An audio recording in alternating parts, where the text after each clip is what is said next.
Ayer domingo 27 de octubre, el expresidente de Bolivia, Evo Morales, denunció, él mismo publicó en su cuenta de Facebook un video donde efectivamente se ven unos tiros en el cristal de adelante del vehículo donde él se transportaba, se ve sangre en el cuerpo del chofer, quien estaba manejando ese vehículo, y él ha dicho que el culpable es Luis Arce, el actual presidente de Bolivia. Cuéntanos, Nelson. Mira, bueno, primero buenos días, gracias Yamel, gracias Vargavila, gracias a nuestra audiencia. A ver, vamos a hacer un viaje en el pasado. Evo Morales era un líder cocalero, ¿no? Recuerden que la coca, la hoja de coca, para todos los que han visitado países como Perú y que conocen la ruta Inca, saben que es usada en la hoja de té, pero también muchos campesinos utilizan la siembra de coca para ganar dinero porque muchos narcotraficantes utilizan la hoja de coca para hacer el químico de la cocaína. Bueno, ¿qué es lo que pasa? Incluso, bueno, mucha gente que sembraba otro tipo de frutas, hortalizas, víveres, etcétera, hoy se dedica a la siembra de coca porque es un negocio que renta muchísimo dinero.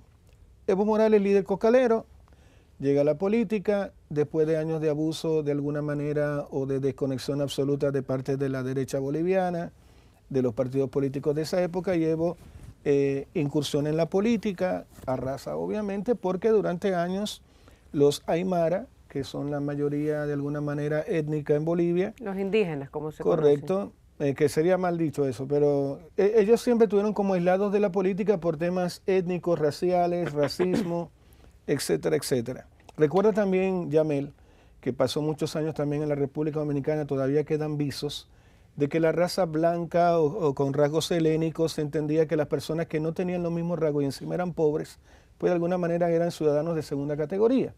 Eso se repitió durante muchísimos años en Bolivia y por eso temas, por ejemplo, como recursos naturales eran explotados por empresas extranjeras en Bolivia, mientras el país, recuerda además, era uno de los 3 países más pobres del mundo.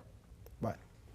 Evo Morales, cuando ingresa en la política, su principal discurso era de alguna manera que Bolivia debía hacer uso de los recursos que tenía, como era el tema del gas, para poder salir de la pobreza.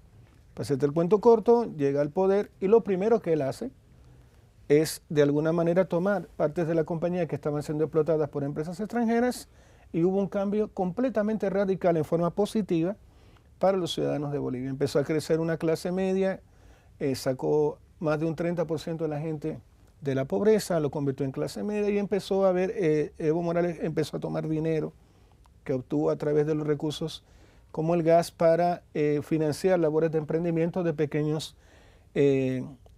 comunidades, etc. Cuando uno ve cómo fue el gobierno de Evo Morales, uno debería decir, siendo bien objetivo y pragmático, que fue un gobierno positivo para su pueblo. El tema es que después Evo Morales comienza a convertirse en una persona populista. Una de las cosas, cuando tú miras la historia de Bolivia, creo que todo anduvo muy bien hasta que empieza esta relación de amor con Hugo Chávez. Recuerda que Hugo Chávez, su socialismo, o su tipo de socialismo, empieza como a colonizar diferentes países de América Latina, entre ellos Bolivia, y empiezan los problemas ahí porque gente cercana a Evo Morales empieza a ver en él un tipo de perfil caudillista. Evo Morales empieza a tener en sus frases recurrentes que él era una especie de mesías y que él necesitaba estar siempre en el poder y bla, bla, bla, y la gente empieza a decir, pero flaco, espera un poquito, y cuando empiezan a ver su perfil mesiánico, Luis Arce, que forma parte de este círculo, digamos que toma la oportunidad y ofrece al país una nueva propuesta, gana la presidencia de Bolivia y ahí comienzan los problemas. Evo Morales en ningún momento ha dejado que Luis Arce gobierne de manera tranquila. En paz. Gobierna en paz, ha hecho marchas, manifestaciones, ha bloqueado carreteras y tiene un discurso... Perdón, marchas, manifestaciones desde la zona... Luis Arce habiendo ganado por voto. Luis Arce democráticamente. Presidente, correcto. ¿Qué pasa? Que la Constitución boliviana le prohíbe a Evo Morales tener un nuevo mandato, o ir nuevamente y ser presidente de Bolivia. Entonces él tiene como una especie de lucha individual junto con un grupo de su gente de que, por favor, yo debo volver a ser presidente porque el pueblo me necesita. Es un discurso interno que tiene él consigo mismo. Es decir, él dice, yo y mi círculo creemos que yo debo volver a ser presidente. Bueno, Perfecto. Entonces, ¿qué vamos a hacer? Si no es por las buenas, hagámoslo por las malas. Bloqueo de carreteras, manifestaciones permanentes, toma de empresas privadas para hacer desórdenes en las entradas.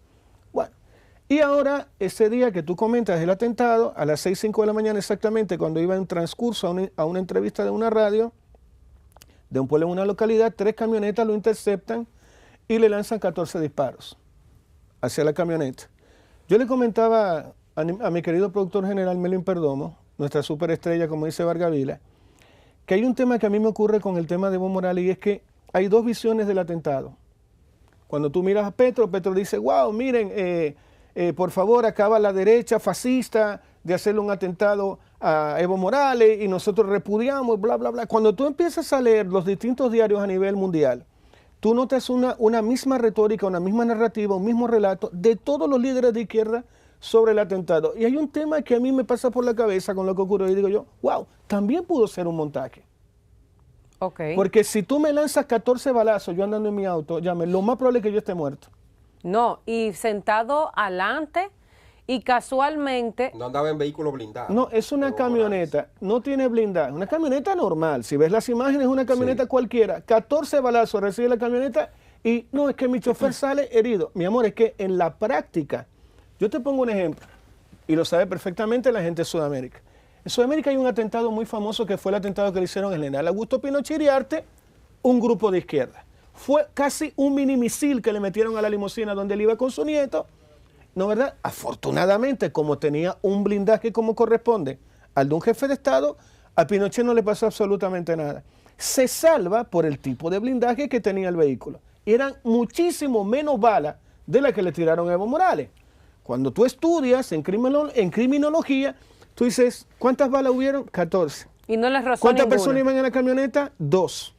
¿En qué parte hubieron los disparos? Cuando haces un análisis, un peritaje balístico del atentado, a mí particularmente, a Nelson Enrique Valdeburgo, me cuesta mucho entender que fue un atentado para acabar con la vida de Evo Morales. No se descarta que fue un autoatentado. Puede entonces, ser... como mira, el de Donald Trump. Ahora, hay otra cosa también, puede ser un susto. Un susto, un sustico. Claro, puede ser un sustico. Sí, decir, pero mira, un sustico de 14 disparos. Tremendo sustico. bueno, quizá ese. olvidarse un tipo con cierta clase. No quería Nelson. obviamente quitarle la vida de golpe, pero decirle, mira, si tú sigues en tu chercha, como dirían en República Dominicana, mira, una de esas balas que fallaron puede ser que hubiese dado en tal. Esa es una mirada. Y la otra mirada es que si es, a ver, Luis Arce, si mata a Evo Morales, si lo asesina o whatever, o le quita la vida, sabe perfectamente, como sabe cualquiera que fue a cualquier escuela de ciencias políticas, que lo convierte en un mártir. Hubiera un paro que sería un país completamente ingobernable, lo sabe perfectamente Luis Arce, por lo tanto lo encuentro medio estúpido que haya salido de una reunión en el Palacio, ¿no verdad?, presidencial, que digan, tenemos que acabar con la vida de Evo Morales. ¿Le parece quién se va a encargar de eso? Luis, perfecto, adelante. Vamos con el atentado. Okay, Nelson, pero- No lo veo así. Estamos reeditando el escenario, aunque fueron en condiciones diferentes, porque Evo Morales salió mediante un golpe de Estado del poder en 2019, ¿verdad? Si mal no recuerdo. Y el caso de Rafael Correa salió porque no se pudo presentar, postuló un alfil o un delfín, en el caso de Lenín Moreno, y entonces después que Lenín Moreno llegó al poder en Ecuador, le sacó la alfombra, se distanció incluso del propio modelo de gobierno que había impulsado Rafael Correa, modelo socialista, más liberal, y Lenín Moreno se acercó mucho al imperio, a la derecha, o sea, la antítesis del socialismo. Entonces vemos en el caso de Bolivia que parece ser que se estaría reeditando ese mismo escenario, guardando un poco la distancia, de Luis Arce Catacorra, que era un aliado de Evo Morales y que llega también en circunstancias después de esa situación del golpe de Estado y de que Yané Yáñez, que fue la senadora que asumió la presidencia interina al mando del ejército boliviano, y entonces se producen unas elecciones que fueron reconocidas por el mismo Evo Morales posteriormente. Pero ¿cuál es la similitud?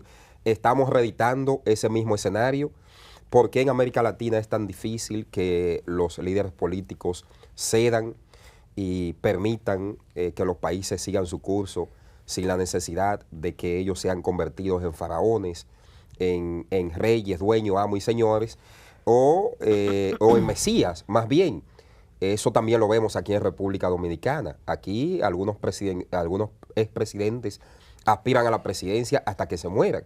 Entonces, ¿cómo salir de ese círculo en América Latina y acercarnos a una democracia mucho más madura, donde ya los expresidentes se conviertan en entes consultivos o jurisconsultos y que estén detrás del trono, no necesariamente corriendo y queriendo volver al solio presidencial? ¿Qué es lo que tiene el poder? ¿Qué es lo que tiene esa silla de alfileres? Que muchos de esos líderes políticos se emborrachan o se embriagan y creen que pueden volver y hacer y deshacer como ha pasado en algunos casos, en algunos países. Bueno, Vargas Vila, tú sé que estás estudiando de nuevo relaciones internacionales, geopolítica, etcétera, en una universidad en Buenos Aires. Una de las asignaturas que seguramente vas a poder disfrutar tiene que ver con el perfil de lo que está sucediendo en América Latina a nivel de perfiles psicológicos de los que aspiran y de los que están, de nuestros líderes. Hay un afán por cierto caudillismo que a tono claro te lo puedo decir que cae en la vulgaridad, y uno de ellos, el mejor exponente de eso, Evo Morales.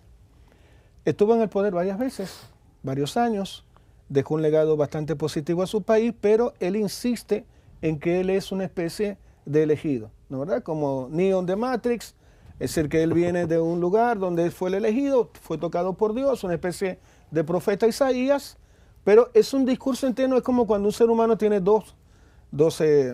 las personas que están locas tienen dos voces.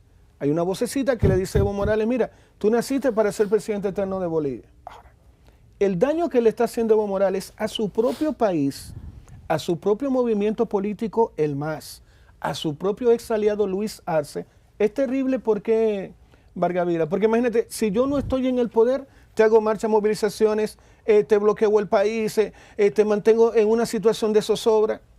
Entonces la pregunta que tú dices de, bueno, wow, es decir, si entonces yo no te doy el poder, tú me vas a mantener a mí secuestrado bajo una zozobra permanente. El tema de Bolivia, tú hablabas del tema del caudillismo. Yo creo que lo primero que tenemos que rescatar, ¿verdad?, o aprender o reflexionar o traer a República Dominicana, le compro a Abinader, lo mejor que yo creo que él dijo durante el discurso del día domingo fue lo siguiente: tenemos que tratar de que haya una alternancia política en la República Dominicana y basta ya de líderes que creen que han sido mesiánicamente elegidos para llevar la presidencia de la República Dominicana. Esto es una realidad que ojalá se escuche en toda América Latina. Estoy de acuerdo contigo, Vargas Vila, en que es una pena que hayan personas que crean que fueron elegidos desde que nacieron, desde que son fetos, para presidir la nación y que nadie más tiene la brillantez intelectual para hacerlo.